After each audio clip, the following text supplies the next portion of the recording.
Hello everyone, this is Lardy Lad. Today I am going to be going over the Deans of Telltale and its timeline. This video will be in two parts. First part being episodes 1 to 4, and the second part being episodes 5 to 7. Now I've been thinking I need to do a timeline explained video, as if you've watched the Deans of Telltale you will know that the timeline's all over the place and not very well explained. Now, some of you may say, well, I understood it fine, and if you did, you are gifted, because I'm a part of the thing, and I didn't understand a single bit of the timeline. Anyway, enough ranting about how the timeline doesn't make sense, and let's get into it. So let's start with episode 1, Outdoors. We start our episode with Dean in his house, with a headset on, yelling. Without any explanation why, and then it stops and a narration by Dean, and he wants to explain how he got like this. Video starts then with him walking up his house and going out for a regular stroll through the streets. It is then when he comes across the cameraman, or otherwise known as Nathan, who confronts him with a gun.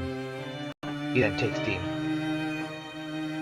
and kidnaps him and puts him in a room. Dean escapes this room through teleportation. He arms himself with a stick. Yes, that's right. A stick. He then goes to confront Nathan. But you'll never guess what happened. Nathan caught him. These two clashed. Dean overpowering Nathan. But Nathan thought, you know what, nah mate, you ain't getting me. And then he shot himself. Now, Dean was angry because the guy who was trying to kill him shot himself. So Dean shot him 5 times. Unnecessary, but there we go.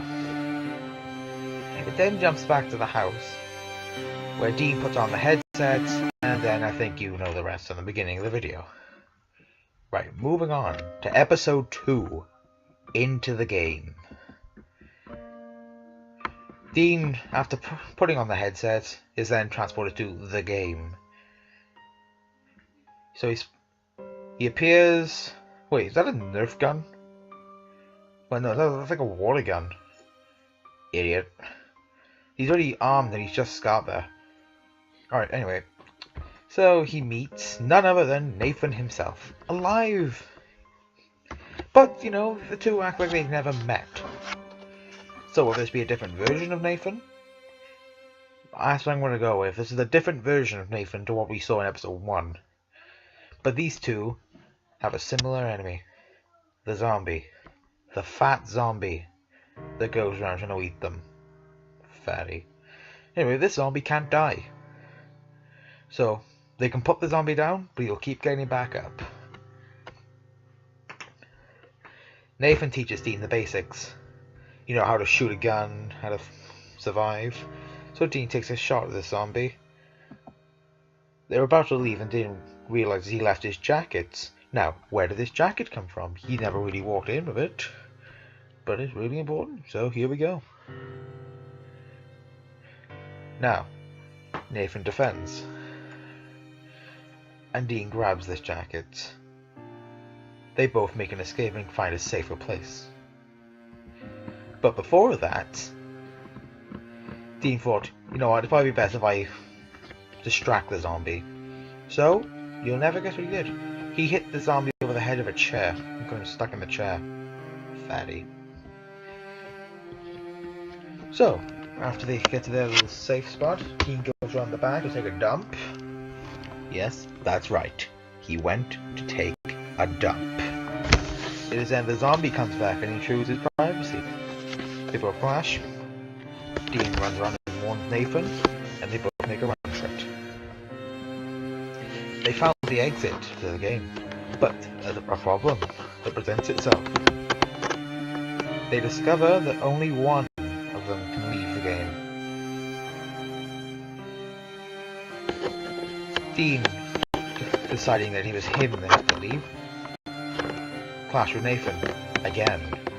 He said this time he pushed Nathan into the zombie that was approaching. The zombie floored Nathan and ate him. fatty. The zombie then decided it wasn't done yet, so went to eat Dean. Dean then attacked the zombie, knocking it over.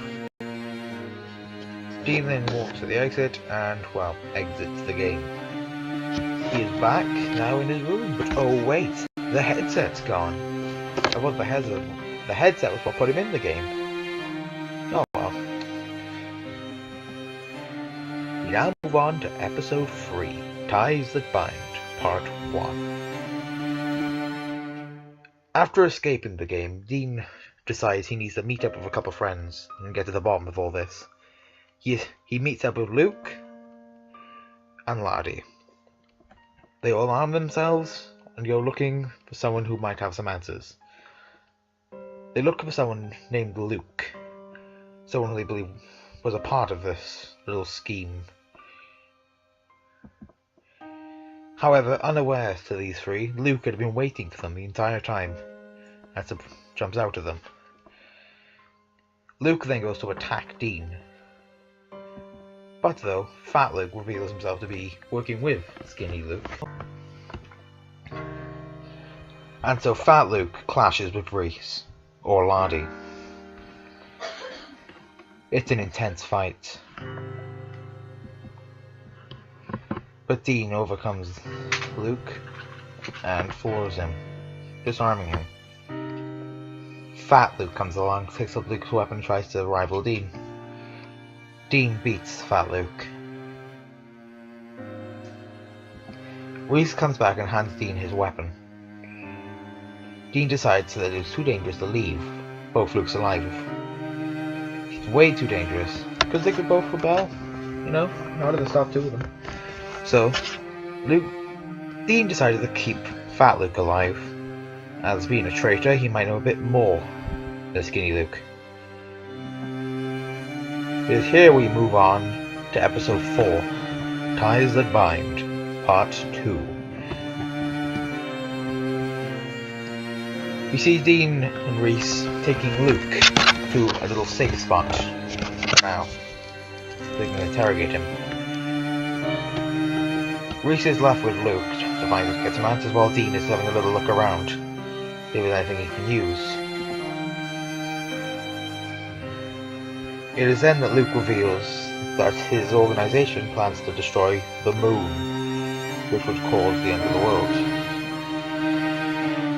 After this, then, Dean goes off to try and find some more answers outside this little safe spot. An assassin shows up. Reese is distracted. The assassin kills Reese. His life. The assassin makes Luke believe that he was here to save him. Luke thanks him. The assassin then kills Luke,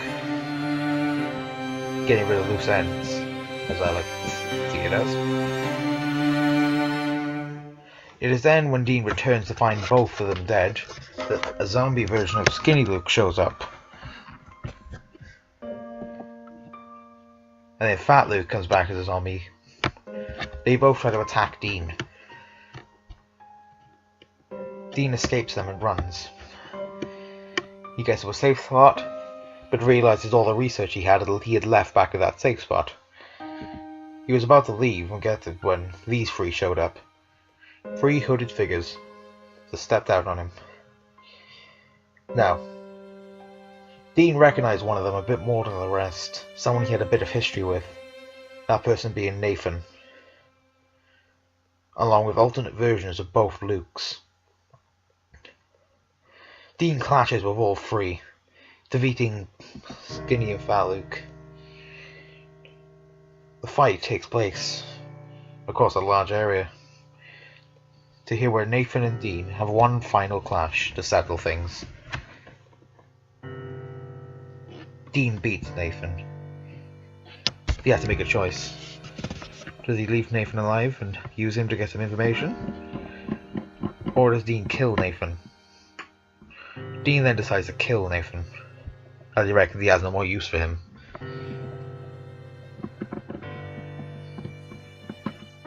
And that'll be it for this video. Next video I will cover episodes 5, 6 and 7. But I hope that you understand the timeline a little better now. So you do, cheerio.